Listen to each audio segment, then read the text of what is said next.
Salut tout le monde, j'espère que vous allez bien. On se retrouve, oui, pour le débriefing de WWE SmackDown.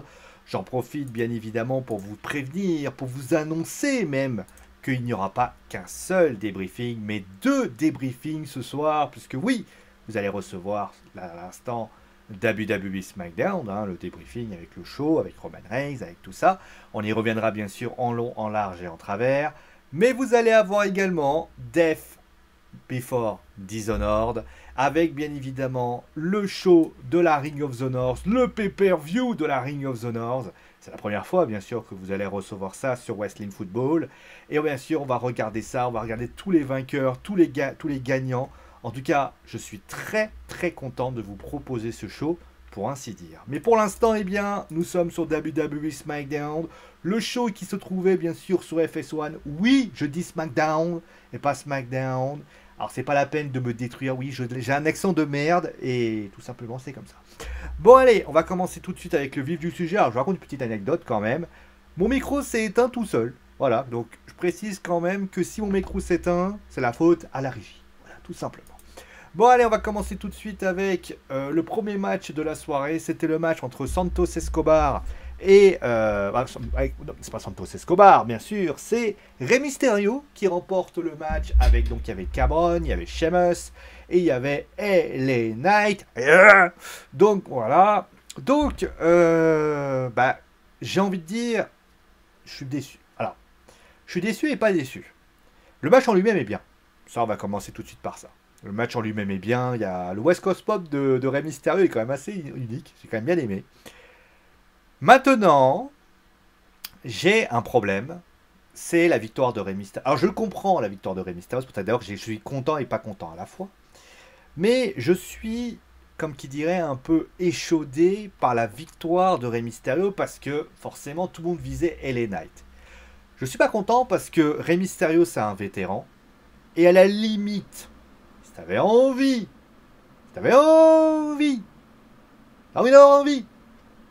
de vouloir faire un match de présentation, mais Cameron Grimes. Pourquoi t'as besoin de Rey Mysterio? Mais à la fois, je suis content. Parce que forcément, on va avoir un match 100% LWO. Santos Escobar contre Rey Mysterio. Ça va aussi raconter quelque chose. Donc, je suis content. Je suis pas content à la fois. Parce que oui, on met toujours pas en avant la jeune génération.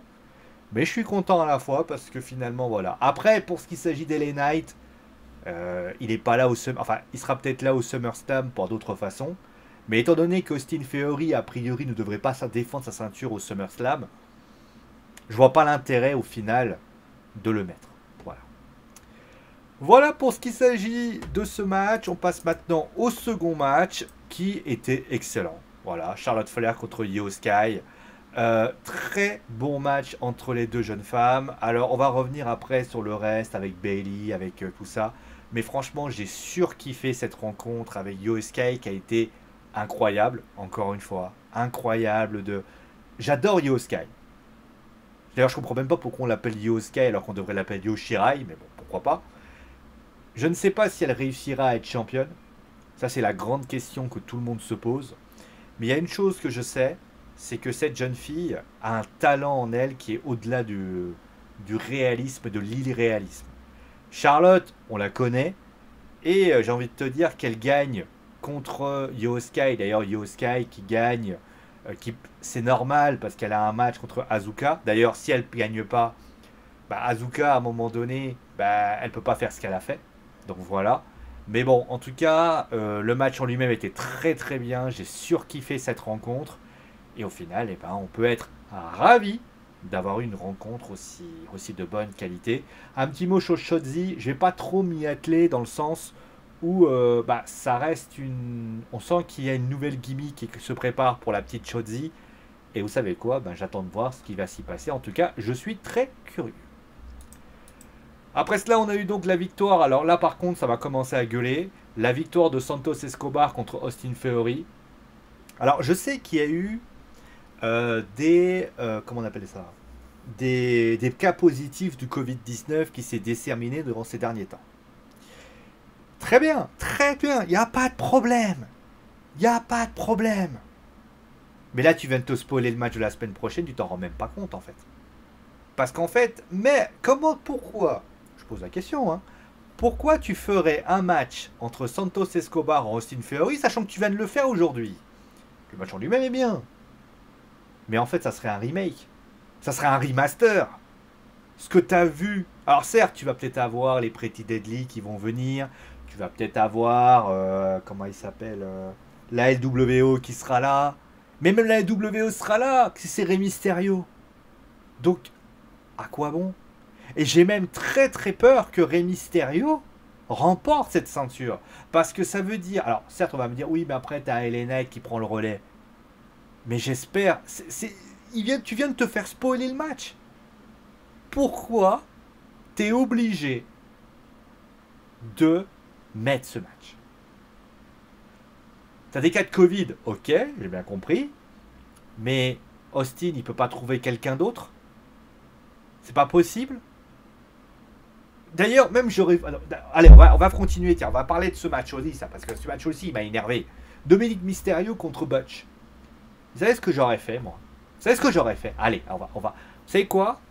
Je vais utiliser mon cerveau, parce que au bout d'un moment, il y a des gens qui me pensent certainement que je parle beaucoup, je critique beaucoup, mais j'ai tendance à ne pas m'exprimer et de ne pas dire ce que je pense. Enfin, de dire ce que je ressens et de comment je l'aurais fait. Vous savez ce que j'aurais fait, moi? Tu as mis Butch. Ok, pourquoi pas? Alors, le match en lui-même n'était pas dégueulasse. Je comprends. Mais tu avais des lutteurs de NXT tout autour du ring. T'avais Wesley, t'avais Dragon Lee, t'avais Trick Stratton, t'avais Carmelo Hayes, t'avais Trick Williams. Tu peux pas mettre Carmelo Hayes contre Austin Theory? Non? Alors oui, non, il est occupé avec Bobby Lashley. Ok, ok, ok. Wesley, non? Wesley, c'est pas possible? Tu mets Wesley contre Austin Theory, c'est pas jouable? Avec, à la fin, Dominic Mysterio qui arrive et qui toise du regard Wesley. Non? Non, non, non, non. T'as mis 5 lutteurs de NXT, tu les as montrés. Ah, vous avez vu, c'est Wesley. Ah, vous avez vu, c'est Dragon Lee. Ah, vous avez vu. Oui, après. Après quoi? Après, oui, oui, quoi après? What's the matters? What's up? Comme dirait R-Truth. On fait quoi après? Si tu veux que tu sois cohérent, t'as ramené du peuple, fais-les lutter. J'aurais même préféré à la limite que Dominique. D'ailleurs, ouais, ça aussi, je voulais parler. Wesley, il s'est passé quoi mardi? Vous avez le débriefing, vous n'avez pas le droit de dire que vous ne le savez pas. Qu'est-ce qui s'est passé mardi? Lors du match entre Wesley et Dominique Mysterio, il n'y a pas eu des trucs qui sont passés en fin de match? Il n'y a pas eu l'intervention de 3 personnes, dont une femme qui est juste à côté de Dominique Mysterio? Attendez, je vais vous donner un indice au cas où. Elle là, vous voyez cette jeune fille là? Je vais même d'ailleurs vous faire un truc, je vais être sympa. Je vais même vous faire un gros rond. Vous voyez elle là? Non? Ça vous dit rien? Non? Pas du tout? Ah lui, elle là, je fais une flèche en plus. Non, ça vous dit rien du tout? Ah, et notamment il y avait un mec avec 2 signals, je vais mettre des initiales là. Vous voyez? Et il y avait un mec, il porte un truc comme ça, vous voyez? Et dessus il y a écrit M-I-T-B. Mettre la petite... Non? Vous voyez, ils sont dans une équipe, vous voyez, un peu sombre, un peu comme ça, là. Ça s'appelle... alors, le nom français est un peu long, donc je vais pas me permettre de l'écrire, mais ça vous dit rien? Et t'as un mec qui était là, vous voyez, là, là-bas, là, vous voyez pas parce qu'il était là-bas, qui s'appelait Wesley. Et il lui a coûté... Et eux, là, tout ça, là, ils ont coûté le titre. Vous voyez, ils ont coûté le titre. Toi, tu coûtais le titre. Toi, tu coûtais le titre. Donc je pose la question, les enfants. Pourquoi il n'est pas intervenu? Pourquoi il n'est pas intervenu?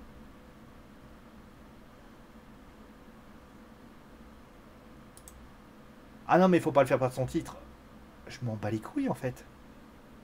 Il intervient après. Ok. Mais non, pas comme ça. Pas après tout ce que tu as fait. Donc, résultat, c'était de la bouse de vache. Voilà. Merde, j'ai fait deux... Attendez, je vais m'en occuper, ne vous inquiétez pas. Je suis en train de faire des dessins sur Dominique, c'est dégueu, c'est très indécent. Allez, maintenant on va passer à ça. Je sais ce que vous êtes dites. Vous dites qu'il a dû se dire, putain le segment il était ouf quand même. Il y avait quoi de ouf? Je pose la question parce qu'à un moment donné, j'aime bien me poser des questions. Je suis un mec curieux, vous voyez, je suis un mec... Il y avait quoi de ouf? Vous êtes en train de me faire... En fait, vous arrivez, vous faites une signature de contrat. Jey Uso décide de déchirer le contrat. Parce qu'il a décidé de déchirer le contrat. Et à aucun fucking moment, vous dites, tiens, on va faire à la mode Samoan. Ouais. Et à un moment donné, Roman dit, parce que Jay lui dit, si tu veux mettre en jeu, tu mets pas en jeu la ceinture. Tu mets en jeu tout. Maintenant, je te pose la question.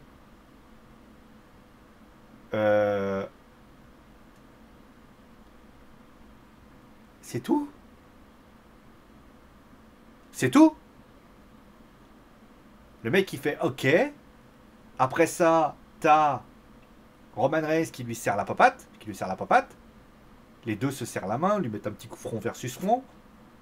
T'as Solo qui veut mettre une patate à Jay, Roman qui le retient, et là il met Jay qui met un super kick à Solo.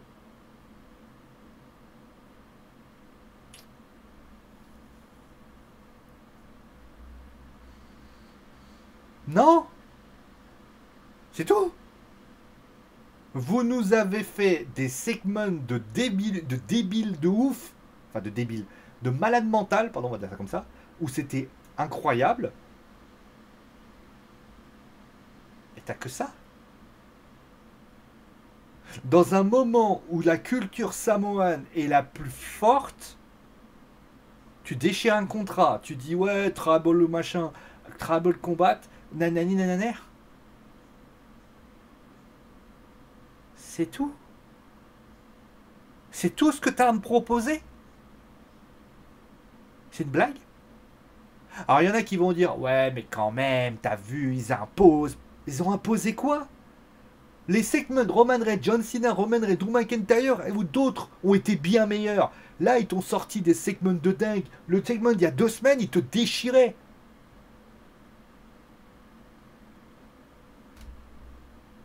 T'avais plus d'intensité, de choses qui étaient racontées que là. Alors maintenant je te pose la question. Toi, qui regarde le catch, qui aime la WWE, qui ne l'aime pas, enfin je trouve comme vous voulez. C'est ça le segment de ouf qui va nous faire vendre, qui va me faire rêver. Parce que je précise pour information hein, que depuis la semaine dernière, je l'ai dit et je le redis à nouveau, Jey Uso pour moi doit pas être champion. Jey Uso doit pas être champion. Pas parce qu'il n'est pas un bon catcheur, attention, c'est pas ce que je dis. Mais parce que je considère que après qu'il ait fait cette rivalité, il y a quoi après?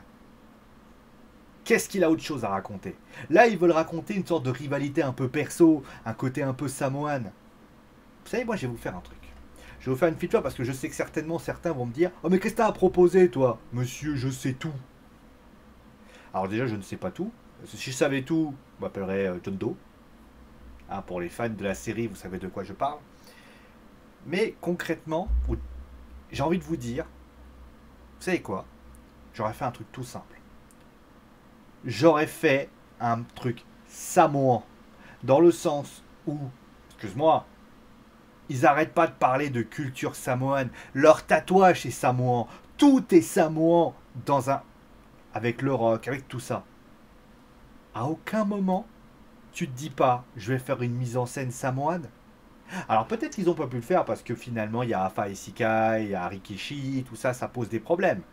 Mais moi j'aurais préféré que, à la limite, ils prennent un avion, ils les emmènent, ils les mettent tous ensemble et ils font une mise en scène. Et la mise en scène, tu veux que je te la dise, tu la fais quand tu veux. Moi, j'aurais préféré qu'il fasse un truc comme ça, parce que moi, j'aurais été hypé de ouf.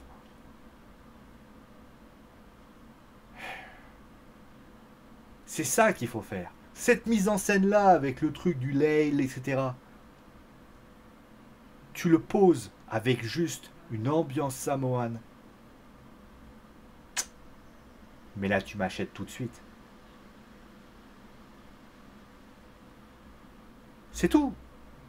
Là, la semaine prochaine, donc il reste une semaine. Puisque la semaine prochaine, il y aura le dernier SmackDown avant le SummerSlam. On ne sait pas d'ailleurs si Roman sera là, hein, bien évidemment. Mais concrètement, j'ai envie de te dire, tu vas me dire, ouais, mais ils étaient sur FS1, pourquoi ils auraient voulu mettre les chevaux? Je suis sûr que ce que tu me dis là, ça a l'air... C'est vrai. Et j'ai envie de te dire, c'est vrai. C'est vrai, d'un côté, FS1, tu vas pas mettre les chevaux, sachant que tu vas faire 800 000 personnes. Je le comprends tout à fait, ton argument, chérie. Mais à un moment donné, même si tu es sur FS1, l'objectif, tu mets les turbos. Tu mets le turbo, tu te déchires tu te déchires le fion pour te sortir un truc. Parce que si tu réussis ça, t'as tout réussi. Là, c'est un segment que je reste sur ma faim. Et encore une fois, Jey Uso, je lui ai dit, faut pas qu'il ait la ceinture. Il m'a pas convaincu. Est-ce que c'est un grand champion? Par équipe. Voilà. Bref. Bon, ah oui, pardon, fallait que je vous dise ça après. Le bilan du show, ben, au final, ben, on va dire qu'il est bien, mais il n'est pas excellent. T'es pas plus hypé que ça, en fait. T'es pas plus hypé que ça, en fait. T'es sans plus. Le segment n'est pas bon. Les matchs sont bons, mais les choix sont pas bons. T'as des lutteurs de NXT, tu t'en sers pas. T'as notamment le match avec le truc Austin Theory et Santos Escobar ne doit jamais avoir lieu. Donc au final, c'est une immense déception. C'est comme ça. Certains vont me dire, non, mais t'es dur. Oui, certainement. Peut-être que je suis trop dur avec eux. Et je le comprends tout à fait. Mais on parle de la WWE. Hein. On parle pas d'une fédération indépendante de France, la NCWA, ou tout simplement la WXW, ou autre chose. Hein. Faut pas déconner. Hein. Donc voilà. Déception. Bon, ça arrive. Hein. Bon, en tout cas, ce qui est sûr, c'est qu'on va se retrouver très très vite pour un nouvel épisode. Je rappelle, bien évidemment, hein, je l'ai dit, Death Before Dishonored. Vous allez avoir le débriefing à 21h. N'hésitez pas, bien sûr, à aller faire un tour, à le regarder. Et bien sûr, à me dire ce que vous avez pensé. Je précise que je suis toujours sur Twitch en même moment. Donc, vous pouvez le regarder. Et en même temps, me dire ce que vous avez pensé. La vie est bien faite. Hein. Allez, bisous tout le monde. Mettez un pouce bleu. Abonnez-vous. Mettez la cloche. Et bien sûr, on se retrouve ce soir sur Twitch. Je serai sans doute sur peut-être Dark Souls ou je sais pas quoi. Mais en tout cas, faites-moi parler. Faites-moi vibrer. Et ciao les amis.